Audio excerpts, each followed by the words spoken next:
आज दिन में भी जब बाज़ार टूट रहा था तो मैं और मेरे एक मेहमान थे, मैन फ्रॉम मोतीलाल ओसवाल, चंदन तापड़िया। हम दोनों का एक ही पॉइंट था कि भाई मार्केट क्यों टूट रहा है आज। आपको नंबर्स चाहिए थे ना, टीसीएस ले तो आया अच्छे नंबर्स, आपने दे तो दिया उसको अवार्ड 4% ऊपर खोल के। सभी आईटी कंपनीज ने हेल्प की, 2% निजी तौर पर इंडेक्स ऊपर हुआ, फिर आप क्यों बाज़ार को तोड़ रहे हो? फिर ऐसा क्या है मार्केट के अंदर जो बाज़ार को तोड़ा जा रहा है? और एक दिन नहीं, 2 दिन, 3 दिन, 5 दिन हो गए ये चीज़ देखते हुए। अब तो अति की भी अति हो गई है मार्केट के अंदर। रीजनिंग तो हो, एक रीज़न है जी, एफआईज नहीं है, समझ में आता है बात, लेकिन एफआईज ऐसा भी नहीं है कि बहुत तेज़ी से घट रहा है, वो ऑलरेडी घटा हुआ है और कितना घटता। इन सब पे हमने बातचीत की और उसके बाद ना जाने बाज़ार को बुरा लगा, अच्छा लगा, जैसा भी लगा। चंदन सर, आपकी बात का मार्केट ने रिकवरी करना शुरू किया उसी समय से ही जिस समय आपकी और हमारी चर्चा हो रही थी, और उसके बाद से मार्केट देखते देखते निफ्टी हर निशान में भी लौट आया। आप भी यही बात कह रहे थे कि भाई हमको नहीं समझ में आ रहा बाज़ार क्यों गिर रहा है। हमारा भी यही उस समय पॉइंट था, टेकन था कि भाई क्यों, क्या ऐसा क्या हो गया मार्केट के अंदर, क्या हमने कोई जुर्म कर दिया है क्या जो इस तरह का मार्केट को तोड़ा जा रहा है। बट एनी हाउ, आपकी उस इंटेलिजेंस से, आपके उस समय के पॉइंट से, आपके उस समय रखी हुई बात से मेरे को लग रहा है थोड़ा लोगों में भी जोश आया। ये इत्तेफाक समझिए, चाहे आप पुराना एक्सपीरियंस समझिए या कुछ भी समझिए, चंदन सर उस समय जब आपने पॉइंट रखा उसके बाद से मार्केट में recovery I. I hope so कि ये रिकवरी कंटिन्यू हो, थोड़ी और रिकवरी कंटिन्यू हो।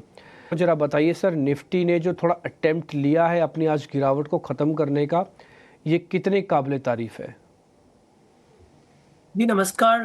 बिल्कुल, सुबह काफ़ी एक डिटेल चर्चा हुई थी और मैं आपको बताना चाहूँगा कि मैं काफ़ी दिनों से इंडेक्स में एक लेवल की बात कर रहा हूँ और आज का लो ऑलमोस्ट वही लेवल है, 23,333।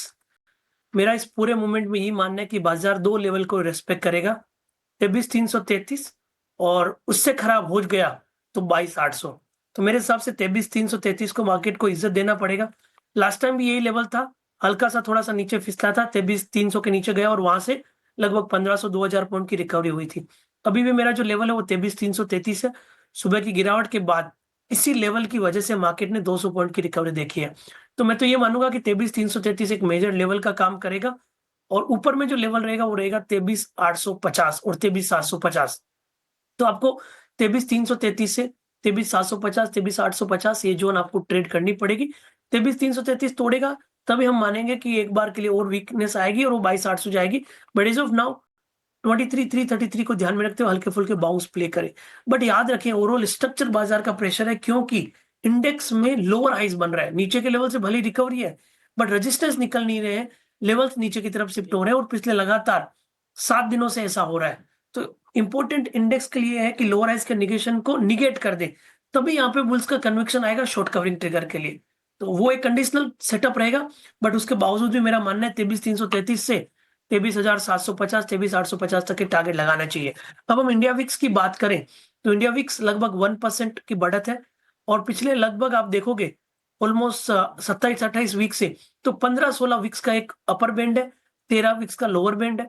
तो अपर बैंड के थोड़े आस-पास है, बट उसके ऊपर स्पाइक नहीं हो रहा है। इसके लिए विक्स कोई बड़ा पैनिक का साइन नहीं बता रहा है। भले ही उसमें प्रॉफिट बुकिंग हुई थी। एक मेजर कंसर्न मेरा ये है कि बैंक निफ्टी थोड़ा अंडर परफॉर्म कर रहा है। तो निफ्टी को की लेवल ध्यान रखें, बट बैंक निफ्टी अभी भी थोड़ा-सा नेगेटिव सेंटीमेंट और नेगेटिव रुख बता रहा है।